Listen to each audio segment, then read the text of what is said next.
સદગુરુ મહારાજ જ્યારે મળ્યા એટલે સુરતા અને નૂરતા બે શક્તિ સ્વરૂપ બની ગયા છે. યા દેવી સર્વભૂતેષુ શક્તિ રૂપેણ સંસ્થિતા નમતસ્યે નમતસ્યે નમતસ્યે નમો નમઃ. આપણી નૂરતા અને સુરતા એ અનહદ નાદને સદગુરુ મળ્યા પછી અમને કાન મળ્યા છે એટલે સાંભળે છે, અને સાંભળ્યા પછી પોતાનામાં પધારેલો અખિલ બ્રહ્માંડનો નાથ એને સત્યદેવ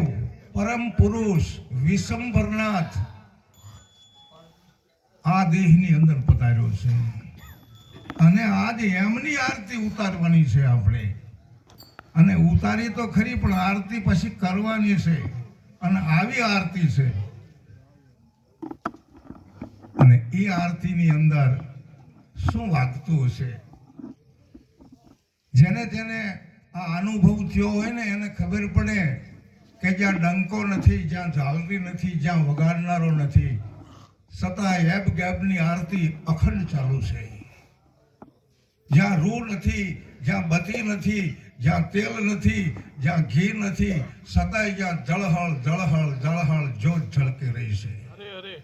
અને એના દર્શન કરી આપણે એટલા બધા કૃતજ્ઞ બની જઈએ છીએ કે જેથી કરીને આપણે ચોથા દેહની અંદર આવી જઈએ છીએ, જેને વિદેહી દેહ કહેવામાં આવે. તો આવી અટલ અભંગી આરતી વિશ્રામ સાહેબે અનુભવથી આપણને સંભળાવી છે. અને જુઓ, તમે સાંભળો.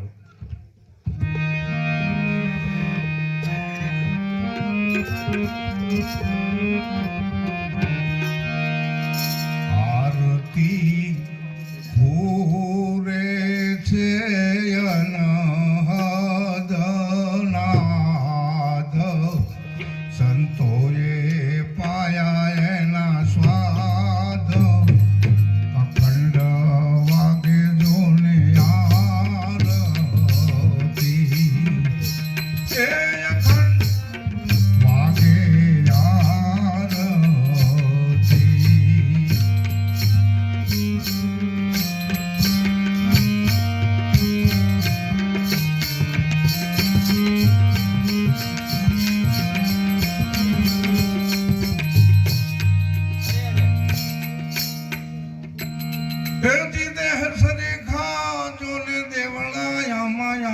સરીખા જોને દેવ, અકળ પુરુષ આમાં અવિનાશ છે. હારે એની સુર નર મુનિ કરે સેવ, અખંડ વાગે જોને આરતી.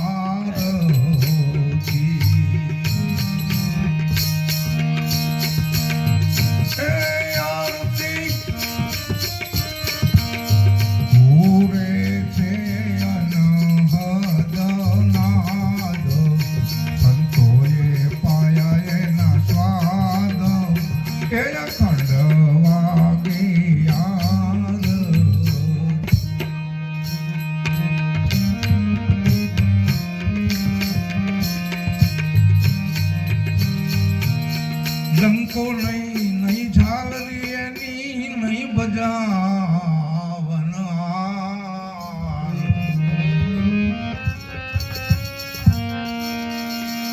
ડંકો નહીં ઝાલરી નહીં બજાવનાર, એબ ગેબની વાગે આરતી.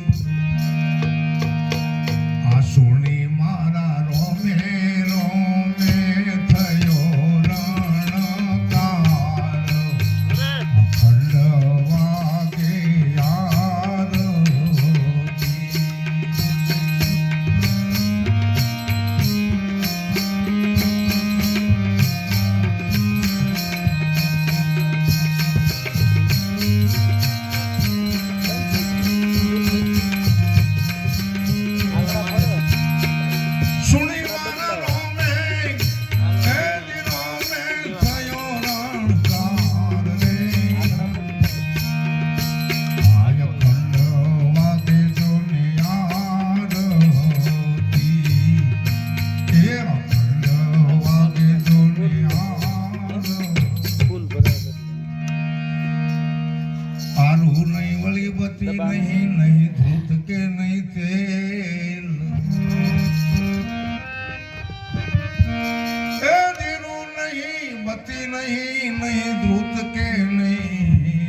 હળ હળ જોત ઝળકી રહી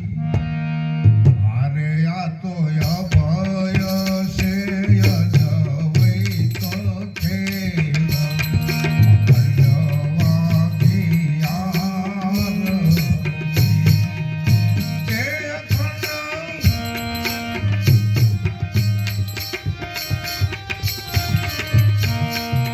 આરતી ઝૂલે છે કાંઈ અનહદ નાદ સંતોએ પાયા એના સ્વાદ અખંડ વાગી આરતી એ અખંડ વાગે જોને અટલય ભંગિયા તો આરતી આના ગુણ ગાવે વિશ્રામ અટલય ભંગી જોને આરતી એ આના ગુણ ગાવે વિશ્રામ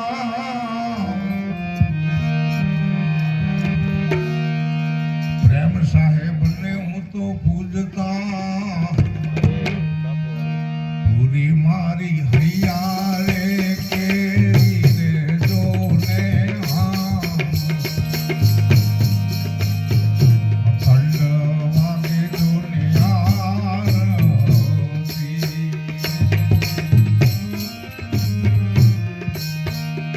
આરતી ઘોરે છે અનહદ નાદ સંતોએ પાયા એના સ્વાદ એ અખંડ વાગે જોને આરતી રે અખંડ વાગે જોને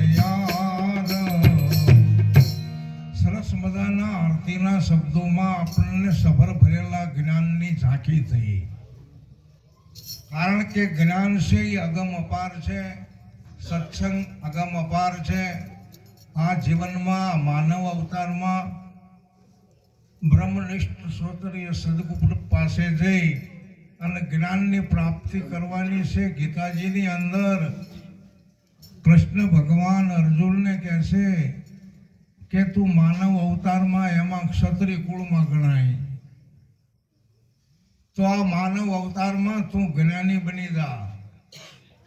કારણ કે જ્ઞાની મને અતિ પ્રિય છે તો સંતો પડકાર ફેંકે છે કે માનવ અવતારમાં જો તમારે કે મારે ભગવાનને પ્રિય થવું હોય તો જ્ઞાની બની જાઓ અને જે જ્ઞાની છે એ આત્મા જ છે અને અજ્ઞાની છે એ જીવ કહેવાય હવે બોલો આપણે માનવ અવતારની અંદર જીવ રહેવું છે કે આત્મા બનવું છે જો જીવ દશામાં રહેશું તો આપણે નરક ભોગવશું 184 આપણે ભોગવવું પડશે પશુ પંખી ભૂંડડામાં રોજડામાં જવું બહુ દુઃખી થવું પડશે ઈશ્વરદાન મહારાજ કહે છે હરિરસમાં કે મનુષ્યનો જીવાત્મા આ અવસરીએ સદગુરુનું ભજન નથી કરતો એ ભવો બહુ દુઃખ ભોગવી અને શુદ્ર કોટીની અંદર જન્મ ધારણ કરી અને અનેક દુઃખો ભોગવતો 184માં બહુ દુઃખી થાય છે માટે હે મારા વાલા ભાઈઓ અને બહેનો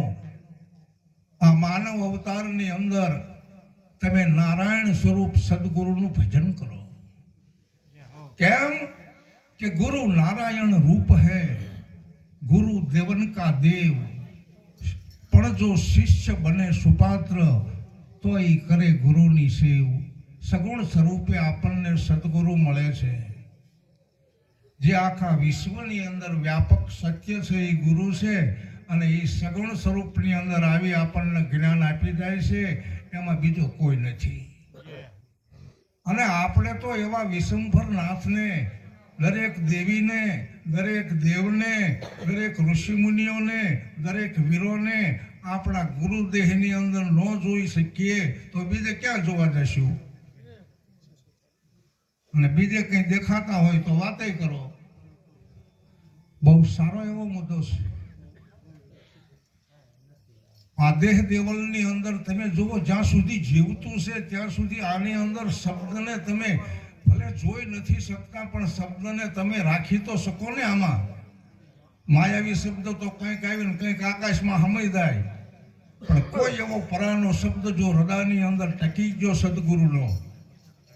પછી એના અનંત વિચારોની અંદર તમારો સત્સંગ જુઓ, જ્યાં સુધી શરીર મરી જાય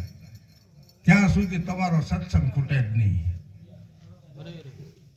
અરે મોતીડા બીજે ક્યાંય જોવા નથી જવાનું. શબ્દો સદગુરુ જો મળ્યા હોય તો શબ્દને આપવું જ પડશે. દિલ દરિયામાં